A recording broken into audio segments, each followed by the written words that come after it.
Hello, welcome to Sumo biology online classes. हम लोग पढ़ रहे थे human health and disease, class 12 biology का चैप्टर, और उसमें आज का हम लोग का टॉपिक है एड्स। ठीक है जी, चलिए हम लोग चालू करते हैं एड्स को। It is a disorder of cell mediated immune system of body. ये सेल मीडिएटेड इम्यून सिस्टम का डिसऑर्डर है। इम्यूनिटी आपने पढ़ी दो तरह की, इन्नेट इम्यूनिटी, एक्वायर्ड इम्यूनिटी, और इम्यूनिटी को हम लोग दो तरह से और बांट सकते हैं, ह्यूमोरल इम्यूनिटी और सेल मीडिएटेड इम्यूनिटी। तो इस सेल मीडिएटेड जो इम्यून सिस्टम है उसका डिसऑर्डर है। There is reduction in the number of helper T cell. Helper T cell का नंबर कम हो जाएगा which stimulate antibody production by B cells. तो टी सेल्स का काम क्या है? हेल्पर टी सेल्स का काम है कि ये बी लिम्फोसाइट्स को स्टिमुलेट करता है टू प्रोड्यूस एंटीबॉडी। तो अगर हेल्पर टी सेल्स का नंबर कम हो जाएगा, इट मीन्स कि बी सेल प्रॉपर तरीके से काम नहीं कर पाएंगी, क्योंकि इसका स्टिमुलेशन कौन कर रहा है? हेल्पर टी सेल्स कर रही हैं। हेल्पर टी सेल्स का नंबर कम हो गया, बी सेल्स प्रॉपर काम नहीं कर पाई, एंटीबॉडीज कम हो गई, तो हमारा इम्यून सिस्टम ओवरऑल कंप्रोमाइज हो गया। वो डिजीज कॉजिंग ऑर्गेनिज्म से फाइट पूरी तरह से नहीं कर पाएगा। This result in the loss of natural defence against viral infection. तो अल्टीमेटली रिजल्ट क्या रहा, आउटकम क्या रहा, कॉन्सिक्वेंसेस क्या रहे? कॉन्सिक्वेंसेस ये रहे, loss of natural defence against viral infection. ठीक है जी। AIDS was first reported in 1981 in USA. सबसे पहले इसको रिपोर्ट किया गया 1981 में यूएसए में। AIDS is cause by the human immuno deficiency virus, HIV। उसका फुल फॉर्म आपका human immuno deficiency virus. The virus was identified at name by American scientist ने इसको पहचाना, और इसको उन्होंने पहले जो इसका नॉमेनक्लेचर किया, नाम रखा, वो रखा SCLV3।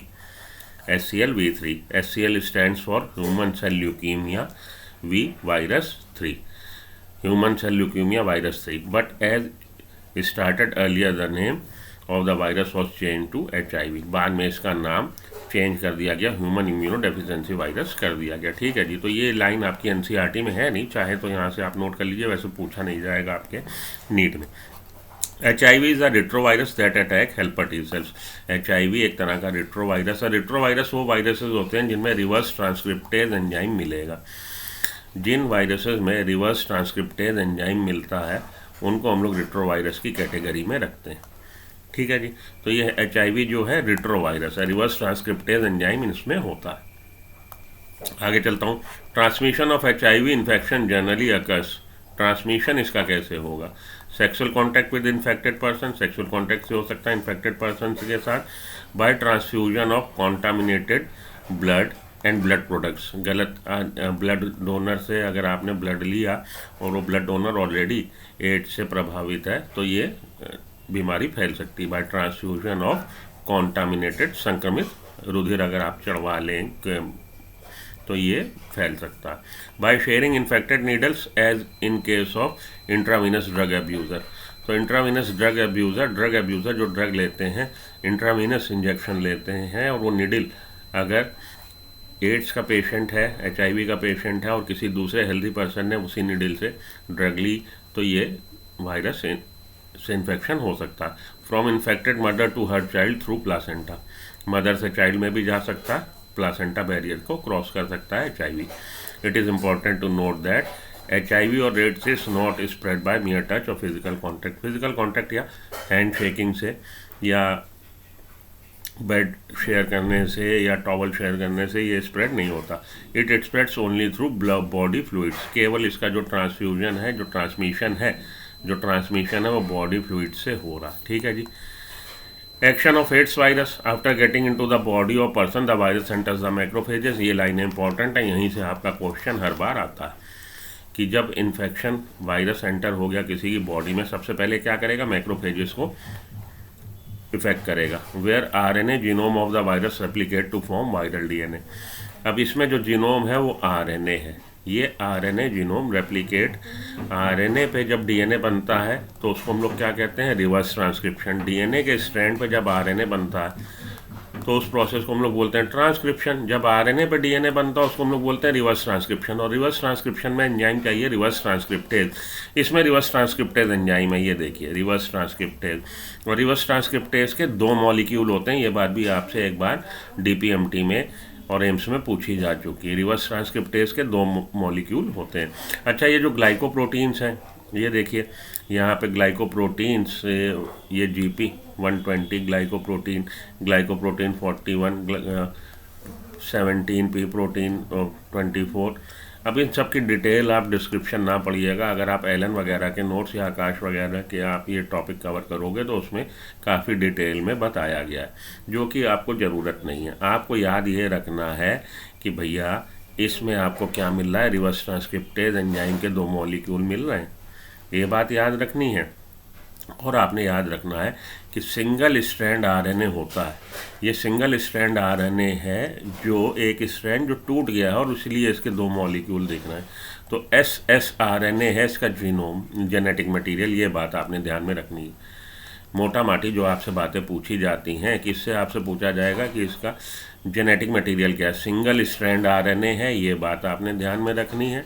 DS RNA नहीं है, सिंगल स्ट्रैंड आरएनए है और रिवर्स ट्रांसक्रिप्टेज एंजाइम के 2 मॉलिक्यूल मिलते हैं, ये बात आपने ध्यान में रखनी है।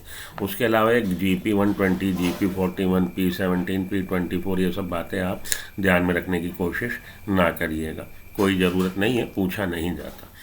After getting into the body of person, the virus enters into macrophage, macrophage में एंटर हुआ, where RNA genome of virus replicate to form viral DNA, viral DNA बन गया with the help of enzyme reverse transcriptase. ठीक है जी, आगे चलते हैं।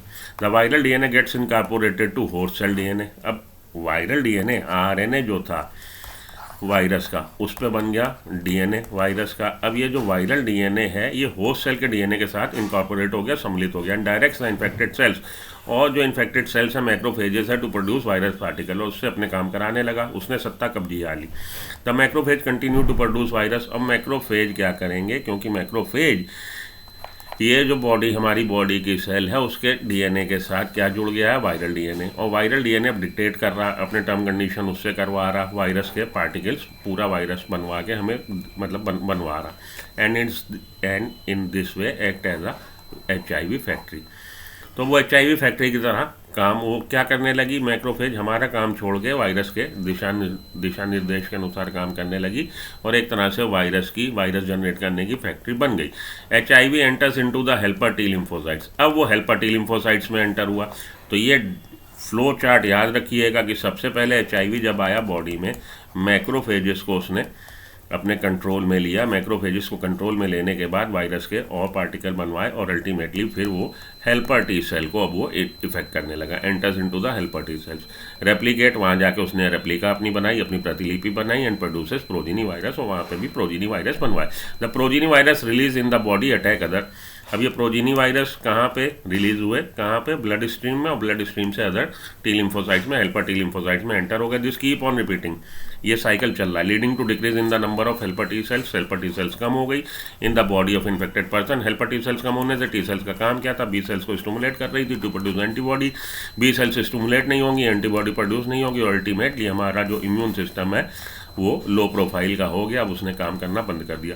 During this period the person suffers bout of fever, diarrhoea and viral loss. अब ये सब जो हो रहा, क्या क्या दिक्कतें आ रही, ये सब दिक्कतें आ रही हैं। ठीक है जी, आगे चलिए।